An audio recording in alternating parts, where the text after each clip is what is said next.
کہ ایک مرتبہ حضور نبی کریم صلی اللہ علیہ وسلم نے فرمایا مسجد چھوٹی پڑ گئی، لوگ زیادہ ہو گئے مسجد نبوی کے لیے، تو آپ نے فرمایا کوئی ہے جو مسجد کی زمین خرید کر اس کی توسیع کر دے اور اس کو جنت میں اس سے بڑا اجر دیا جائے، بڑی زمین دی جائے؟ تو حضرت عثمان غنی رضی اللہ تعالیٰ عنہ نے اس دور میں 20 سے 25 ہزار غالباً درہم دے کر تو حضور نبی کریم صلی اللہ علیہ وسلم کی بارگاہ میں آ کے اطلاع دی کہ یا رسول اللہ صلی اللہ علیہ وسلم یہ ٹکڑا زمین کا مسجد نبوی شریف میں شامل فرما لیں، جو حضور کے لیے صحابہ کے دور سے لے کر آج تک بھی قدم اٹھاتے ہیں نا، کھڑے ہوتے ہیں تو میرے آقا و مولا ان کا عمل ضائع نہیں جانے دیتے۔ خضرا کا حسین منظر سامنے رکھتے ہوئے حضور پر درود پاک باواز بلند پیش فرمائیں، الصلاۃ والسلام علیک یا رسول اللہ وعلی آلک وصحابک یا حبیب اللہ، الصلاۃ والسلام علیک یا رحمت للعالمین وعلی آلک وصحابک یا خاتم النبیین۔ حضرت عثمان غنی رضی اللہ تعالیٰ عنہ کا یوم شہادت ہے 18 ذی الحج۔ تو اصل مسلمان وہ ہیں جو اپنے اسلاف کے طرز عمل کو یاد رکھتے ہیں، اس کو اجاگر کرتے ہیں اور ان کے طرز عمل کو اپناتے ہیں۔ یہ تاریخ اسلام بھی ہے، مسلمان بھی ہے۔ حضرت عثمان غنی رضی اللہ تعالی عنہ وہ شخص ہیں جو اسلام سے قبل بہت بڑے تاجر تھے، بہت بڑا وسیع کاروبار تھا، اور اس وقت بھی آپ مضاربت پہ لوگوں کے ساتھ کاروبار کرتے تھے، سود کے ساتھ کاروبار بھی نہیں کرتے تھے اسلام سے قبل بھی۔ تو جب آپ اسلام میں داخل ہو گئے، مسلمان ہو گئے، حضور کے غلام ہو گئے، پھر آپ کی شانیں بڑھ گئیں، پھر آپ کی کئی تاریخ میں ایسے واقعات بھرے پڑے ہیں کہ آپ نے اسلام کے لیے کئی خدمات ادا کی۔ پانی جو تھا، وہ میٹھا پانی جو تھا وہ میسر نہیں تھا، اور آپ نے اپنی ذاتی مال سے پانی خرید کر تو مسلمانوں کے لیے عام وقف کر دیا۔ وہ بیچتا تھا یہودی، اور آپ نے فی سبیل اللہ پانی مسلمانوں کے لیے وقف فرما دیا۔ آپ ایسے سخی تھے، ایسے غنی تھے کہ ایک مرتبہ مصر کے بازار سے، شام سے آپ غلہ اناج کے 1000 اونٹ لے کر آئے، اور اگر اندازہ کیا جائے نا تو آج بھی 1000 اونٹ جو ہے نا وہ کوئی کم غلہ اناج نہیں بنتا، یعنی آج کے دور میں۔ وہ دور تو ویسے ہی بڑا غربت اور افلاس والا دور تھا، آج جیسی فراوانی ہے پیسے کی تب نہیں تھی۔ تو آپ جب مدینہ شریف میں لے کر آئے، یہ دور سینہ صدیق اکبر کی بات ہے، قید پڑ گیا مدینہ شریف میں۔ تو جب آپ غلہ لے کر آئے تو تاجر مدینہ کے پہنچ گئے، انہوں نے کہا کہ یہ غلہ آپ 1000 اونٹ لے کر آئے تو ہمیں بیچ دیں۔ آپ نے کہا بھی کتنی تم مجھے اس پر منافع کی قیمت دو گے؟ انہوں نے کہا جی 2 درہم 10 درہم پہ منافع دیں گے۔ تو حضرت عثمان غنی رضی اللہ تعالیٰ عنہ نے فرمایا کہ مجھے تو اس سے زیادہ منافع چاہیے۔ انہوں نے کہا پھر ہم آپ کو 10 درہم پر 4 درہم منافع دیتے ہیں۔ حضرت عثمان غنی رضی اللہ تعالیٰ عنہ نے کہا مجھے تو اس سے بھی زیادہ منافع چاہیے۔ انہوں نے کہا پھر ہم آپ کو 10 درہم پر 5 درہم منافع دیتے ہیں۔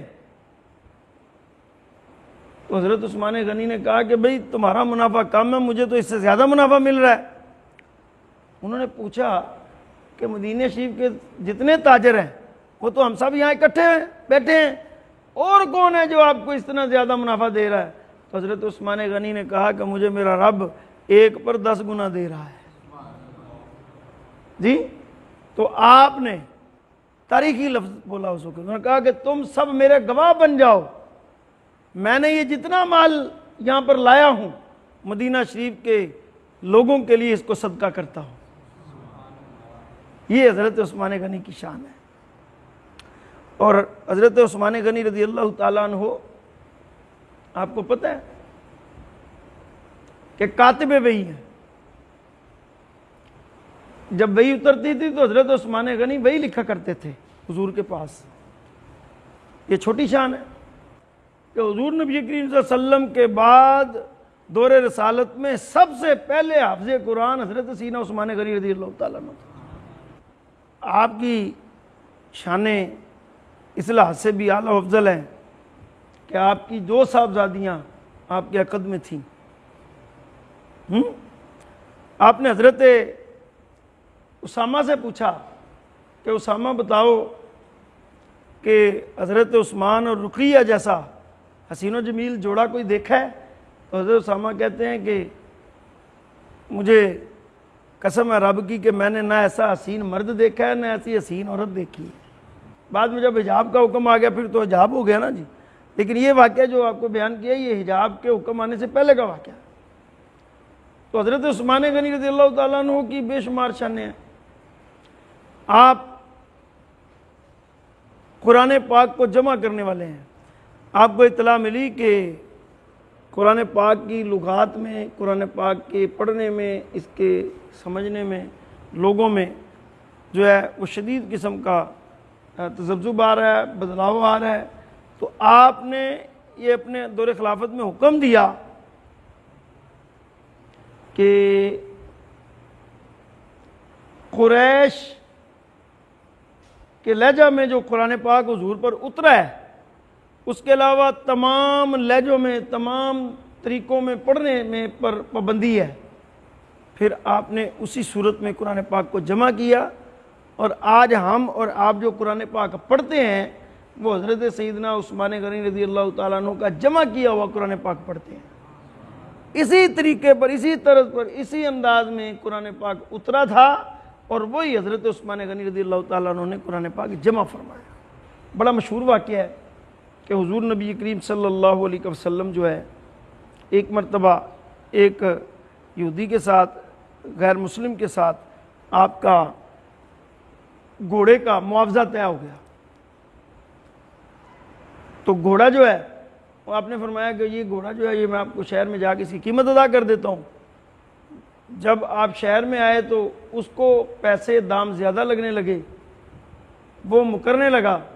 تو حضور نبی کریم صلی اللہ علیہ وسلم نے فرمایا بھئی تم نے تو یہ مجھے بیچا ہے. اس نے کہا جی آپ اپنے آپ کو نبی ہونے کا دعویٰ کرتے ہیں, آپ کی نبی کی شریعت کیا ہے؟ آپ نے فرمایا ہماری شریعت میں جو دعویٰ کرتا ہے وہ گواہ بھی پیش کرتا ہے, اگر گواہ نہیں ہو تو پھر وہ نیاں دیتا ہے, قسم دیتا ہے. اگر وہ یہ بھی نہ کر سکے تو پھر سودا منسوخ ہو جاتا ہے, یا بات منسوخ ہو جاتی ہے, یا وہ بات جو ہے وہ صحیح نہیں ہوتی. تو اس نے کہا پھر آپ گواہ لائیں, آپ کس گواہ کے سامنے میں نے یہ سودا کیا ہے؟ تو ابھی یہ باتیں چل رہی تھی تو قریب مجمع جمع ہو گیا, شہر کے لوگ بھی آ گئے, حضرت حذیفہ بھی پاس آ گئے. تو جب حضرت حذیفہ نے یہ بات سنی تو انہوں نے فرمایا کہ میں اس کا گواہ ہوں جو حضور فرما رہے ہیں, میں اس کا گواہ ہوں جو حضور فرما رہے ہیں, سودا کیا ہے تو سودا ہوا ہے. اب جب گواہ ہو گیا تو بات ختم ہو گئی, وہ سودا وہ گھوڑا دے دیا گیا, لوگ جانے لگے. تو حضور نبی کریم صلی اللہ علیہ وسلم نے کہا حذیفہ کدھر جا رہے ہو؟ سنو لوگو تم بھی سنو. آپ نے کہا حذیفہ جب یہ سودا ہوا تم تو وہاں پر موجود نہیں تھے, تو تم نے کیسے کہہ دیا کہ میں گواہ ہوں؟ تو حضرت حذیفہ نے تاریخی لفظ بولے, کہا یا رسول اللہ ہم نے تو اللہ کو بھی نہ دیکھا, آپ نے کہا تو ہم نے مان لیا. آپ نے کہا رب کا حکم آ گیا, قرآن پڑھو, نماز پڑھو, زکوٰۃ دو, جو بھی احکام آپ فرما رہے ہیں, ہم نے آپ کے پیچھے آمین کہا, اور ہمیشہ ہم نے آپ کو صادق پایا، سچا پایا، تو یا رسول اللہ یہ جو بات سودے کی کہہ رہے ہیں، اگر آپ نے کہا کہ میں نے کیا تو ہم نے مان لیا۔ تو حضور نبی کریم صلی اللہ علیہ وسلم نے فرمایا کہ اگر تم میری عزت اور ناموس کے لیے اتنے مضبوط ایمان کے ساتھ، دعوے کے ساتھ کھڑے ہو کر کہتے ہو میں گواہ ہوں، جبکہ تم وہاں پر بھی نہیں تھے، تم نے میرا یقین کیا، تو سنو پھر تمہارے لیے بھی ایک بہت بڑا انعام ہے۔ کیا؟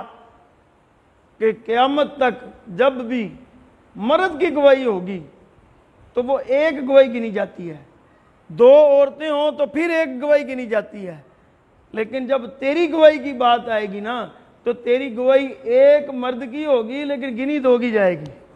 جو حضور کے لیے صحابہ کے دور سے لے کر آج تک بھی قدم اٹھاتے ہیں نا، کھڑے ہوتے ہیں، تو میرے آقا و مولا ان کا عمل ضائع نہیں جانے دیتے، سمجھے ہو؟ پھر آگے کیا ہوا؟ جو ہمارا موضوع ہے، دور عثمان آیا، قرآن جمع ہو رہا ہے، آپ نے قرآن جمع کرنے کی صورت یہ رکھی تھی کہ دو گواہیاں ہوں گی، جس وحی کی اس کو درج کیا جائے گا۔ قرآن پاک اس طرح جمع کیا، اتنی احتیاط کے ساتھ، اور صحابہ کی ایک جماعت جو ہے اس کو مقرر کیا۔ اب جب حضرت حذیفہ کی بات آئی تو آپ بھی قرآن پاک کی آیات لے کر آئے، تو آپ کی جب بات آئی تو دوسری گواہی نہیں مل رہی تھی، دوسری گواہی نہیں مل رہی تھی۔ تو جب بات حضرت عثمان کے پاس پہنچی تو پھر یہ بات بھی پہنچی کہ حذیفہ کے متعلق تو حضور نے فرمایا کہ آپ کی گواہی دو مردوں کے برابر ہے، تو حضرت عثمان نے فرمایا جب حضور نے فرما دیا تو پیچھے پھر کون سی بات رہ گئی؟ تو آپ کی ایک کی دو کی گواہی لکھ کر وہ پھر قرآن پاک کی آیت ڈال دی گئی اور قرآن پاک میں شامل فرمایا۔ آپ کو جامع القرآن اس لیے کہا جاتا ہے کہ آپ نے قرآن پاک کو جمع فرما کر پوری امت کو دے دیا، اور آج ہم جو قرآن پاک پوری دنیا میں پڑھتے ہیں تو کوئی آیات کا ہیر پھیر نہیں، کوئی الفاظ کا ہیر پھیر نہیں۔ آپ ہزاروں لاکھوں حافظ دیکھیں گے قرآن پاک کے، دنیا میں یہ واحد کتاب ہے جس کے سب سے زیادہ حافظ ہیں۔ کہ ایک مرتبہ حضور نبی کریم صلی اللہ علیہ وسلم نے فرمایا مسجد چھوٹی پڑ گئی، لوگ زیادہ ہو گئے مسجد نبی کے لیے، تو آپ نے فرمایا کوئی ہے جو مسجد کی زمین خرید کر اس کی توسیع کر دے اور اس کو جنت میں اس سے بڑا اجر دیا جائے، بڑی زمین دی جائے؟ تو حضرت عثمان غنی رضی اللہ تعالیٰ عنہ نے اس دور میں 20 سے 25 ہزار غالباً درہم دے کر تو حضور نبی کریم صلی اللہ علیہ وسلم کی بارگاہ میں آ کے اطلاع دی کہ یا رسول اللہ صلی اللہ علیہ وسلم یہ ٹکڑا زمین کا مسجد نبوی شریف میں شامل فرما لے۔ ایک اور موقع پر ایک سائل آیا حضور کی بارگاہ میں، عرض کرتا ہے یا رسول اللہ بڑا مستحق ہوں، بڑی ضرورت ہے، حالات ٹھیک نہیں ہیں، تو مجھے کوئی خدمت کی جائے، میری کوئی حاجت پوری کی جائے۔ حضور نبی کریم صلی اللہ علیہ وسلم نے فرمایا کہ تم عثمان کے پاس چلے جاؤ، میرا یہ پیغام دو۔ جب حضرت عثمان غنی رضی اللہ تعالیٰ عنہ کے پاس وہ شخص آئے، انہوں نے آ کے حضور کا پیغام دیا، تو حضرت عثمان غنی رضی اللہ تعالیٰ عنہ نے فرمایا کہ بھئی بات یہ ہے کہ کل قافلہ آنا ہے اور اس قافلے کے آنے کے اوپر آپ کا معاملہ حل کر دیا جائے گا، تب تک آپ میرے مہمان ہیں، رات میرے مہمان خانے میں آرام فرمائیں۔ رات ہوتی ہے تو پھر کیا ہے دیکھتے ہیں کہ حضرت عثمان غنی رضی اللہ تعالیٰ عنہ وہ جو مہمان تھے وہ دیکھتے ہیں کہ ایک لونڈی کو ڈانٹ رہے ہیں، کس بات سے؟ کہ دیا جو ہے نا، دیا اس کے اندر تیل پڑا تھا دیے کے اندر، تو اس لونڈی نے، اس غلام نے اس کے اندر سے تیل انڈیلنے کی بجائے روئی کے ساتھ اس کے اندر سے ڈپ کر کے تیل نکالنا چاہا تو دوسرے میں ڈالنا چاہا، تو آپ اس بات سے ڈانٹ رہے تھے کہ روئی کے اندر جو تیل کے قطرات رہ گئے اس کا جواب دے کون ہوگا؟ اس پہ سختی سے ڈانٹ رہے تھے۔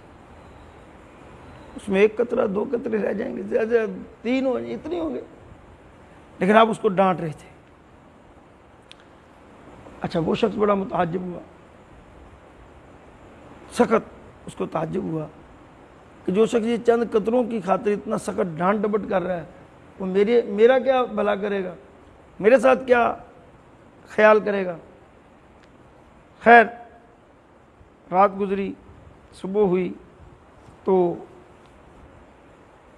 جب قافلہ پہنچا تو حضرت عثمان غنی نے اس شخص کو پیغام بھجوایا اور اس کو بلا لیا۔ آپ نے فرمایا بات سنو، یہ قافلہ آ چکا ہے، مجھے نہیں پتا تمہاری ضرورت کیا ہے، جتنی تمہاری ضرورت ہے اس تمام سامان تجارت میں سے جو تمہیں چاہیے لے لو، جتنا چاہیے لے لو اور اپنی ضرورت پوری کرو۔ وہ شخص بڑا حیران ہوا کہ نہ تفصیل پوچھی، نہ تفصیل میں حساب کتاب سے دیا، نہ پوچھا، بس کہا اٹھا لو لے لو۔ جب اس نے اپنی ضرورت پوری کر لی، جانے لگا تو کہنے لگا مجھے سمجھ نہیں آئی، ایک سوال پوچھنا ہے آپ سے۔ انہوں نے کہا پوچھو، کہ آپ جو وہ رات لونڈی کو ڈانٹ رہے تھے 2-3 قطروں سے، جی وہ ڈانٹنا اور ادھر بغیر حساب کے دینا، یہ کوئی سمجھ نہیں آ رہی کہ آپ کا یہ کیا معاملہ ہے۔ انہوں نے فرمایا کہ وہ حساب کا مسئلہ ہے جی، اور یہ بارگاہ رسالت مآب میں دینے کا مسئلہ ہے۔ تجھے میرے حضور نے بھیجا ہے اور حضور پر تو میرا سب کچھ قربان ہے، یہ مال کیا ہے؟ اور آپ نے اپنی دور میں یہ جو جمعۃ المبارک کی 2 اذانیں ہوتی ہیں نا، ایک اذان پہلی ہوتی ہے، یہ پہلی اذان آپ نے جاری کروائی تھی۔ یعنی لوگ منڈیوں میں کاروبار میں مصروف عمل ہوتے تھے تو آپ نے پہلی اذان جاری کروائی کہ فوری طور کے اوپر سب کچھ چھوڑ دو اور جمعہ کی تیاری کے لیے نکل پڑو۔ ممبر بھی آپ نے رکھوایا، عثمانی ممبر آج بھی وہاں پر مسجد نبوی شریف میں موجود ہے۔ تو اس طرح آپ کے ساتھ بہت زیادہ ظلم بھی کیا گیا کہ آپ کو کئی دن آپ کا محاصرہ بھی کیا گیا آپ کے گھر کا، اور آپ کو بڑی بے دردی سے شہید کیا گیا، بھوکا پیاسا رکھ کے کئی دن۔